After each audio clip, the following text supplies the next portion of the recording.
ايه ده يا جماعة؟ في كده يعني معقول اسعار الشنط ممكن تزيد كده بالطريقة دي؟ يعني نفس الشنطة دي انا كنت جايباها السنة اللي فاتت ب300. هي الشنطة بكل تفاصيلها، السنة دي عاملة 600 و600 كمان وشوية.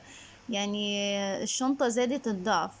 يعني ربنا يعيننا. السلام عليكم ورحمة الله وبركاته، ازيكم عاملين ايه؟ رجعت لكم بفيديو جديد. معاكم انا امل نصر من قناة منوعات امل نصر. زي ما انتم شايفين بقى، انا كنت نازلة اجيب ولادي من الدرس كده، اخدت ايلين ونزلنا.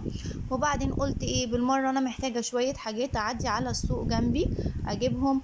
وكنت محتاجة اخد فكرة عن اسعار الشنط والاسعار بتاعت الشوزات والادوات المدرسية يعني وكده قبل ما نجيبهم، لان احنا نازلين ان شاء الله الاسبوع اللي جاي عشان نجيب لبس المدارس ونجيب الشنط ونجيب الادوات اللي لازمنا كلها.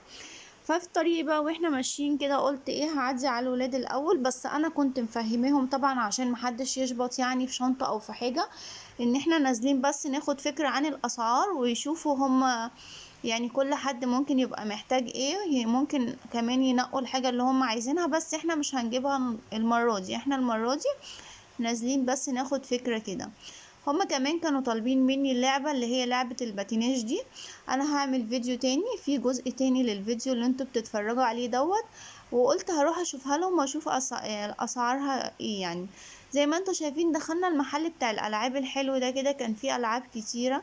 كان فيه العاب مناسبة لكذا سن، يعني كان فيه العاب مناسبة لبيبيهات، كان فيه سراير بيبيهات، كان فيه الباتيناج اللي هم عايزينه دي ايتم.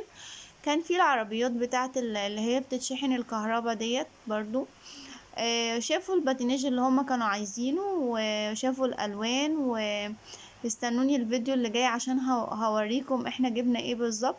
وبعدين رحنا بقى عشان نشوف اسعار الشنط بتاعه الدراسة. عايزة اقول لكم ان انا الاسعار يعني كان عندي ذهول من الاسعار اللي انا بسمعها، حيث ان احنا بننزل كل السنة يعني بنشتري لبس الدراسة وبنشتري الشنط. السنة اللي فاتت يعني كنت جايبة الايتن شنطة، كانت الشنطة كويسة، شنطة كويسة كده يعني. وكانت معاها شنطة تانية صغيرة كده لللانش بوكس، انا كنت جايباها 320. عايزة اقول لكم نفس الشنطة دي بكل تفاصيلها بالظبط معاها برضو نفس الشنطة الصغيرة اللي بيتحط فيها اللانش بوكس، سعرها عامل 650. يعني تقريبا الضعف من 300 ل 600 تقريبا الضعف. اسعار الشنط كانت بالنسبه لي عاليه شويه عن كل سنه يعني. عن السنه اللي فاتت والسنه اللي قبلها، لا كانت في حاجات، كانت شنط حلوه قوي السنه اللي فاتت واللي قبلها كانت الشنطه بتبقى ب 200 250. لا السنه دي اسعار الشنط زايده بطريقه اوفر شويه. زي ما انتوا شايفين كل الشنط اللي قدامنا دي كان اسعارها 400 450، كان في 500. زي ما قلت لكم كان في 650. الشنط اللي هي معاها شنطة اللانش بوكس دي كانت سعرها 650. كان في اقل حاجة ممكن كانت عاملة 300، بس انا يعني ما انصحش طبعا حد يجيبها، لان ولادنا وقت الدراسة هما رايحين الصبح بنحط لهم في الشنطة لانش بوكس، بنحط لهم زمزمية، بنحط لهم مقلمة، بيبقوا محتاجين شنطة يعني مساحتها كويسة، ما يتضايقوش وهما بيتعاملوا في الشنطة. هما بيفتحوا بيدخلوا لانش بوكس بيطلعوا، لازم الشنطة طبعا تبقى من جوه واسعة وكفاية يعني ان هما يعرفوا يتعاملوا فيها. رحت المحل بتاع الشوزات ده. عايزة اقول لكم ان الاسعار بتاعة الشوزات كانت كويسة نوعا ما يعني، بالنسبة لاسعار الشنط لا ما زادتش كتير. هي في حدود 200 220 250 كان اعلى حاجة.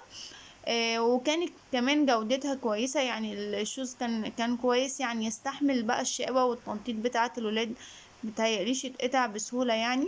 شفت مجموعة شباشب وصنادل، لأن أنا كنت عايزة أشتري شبشب ليا. شفت الشباشب وقست، شفت ايه اللي كان حلو في رجلي وايه اللي ما كانش حلو. اخترت شبشب كده اللي هو هوريهولكم دلوقتي برضو. يعني قسته لقيته شكله نوعا ما حلو عن كل اللي كان موجود يعني. انا كنت عايزة اتحرك بيه بس في المشاوير جنب البيت، بس نازلة سوق، نازلة صيدلية، حاجة سريعة كده في رجلي. انا خدت الشبشب دوت يعني، انا حسيت ان هو كان كويس في رجلي. شفت الشوزات دي بقى يعني كانت برضو اسعارها حلوة، كانت اكتر حاجة عاملة 220، كان في 200 220. وطبعا احنا ممكن ننزل مع البياع يعني اكتر من كده كمان شوية. الاسعار ما كانتش بالنسبه لي وحشه، الاسعار كانت كويسه عن اسعار الشنط. الاسعار الشنط اللي انا اتفاجئت بيها بصراحه يعني.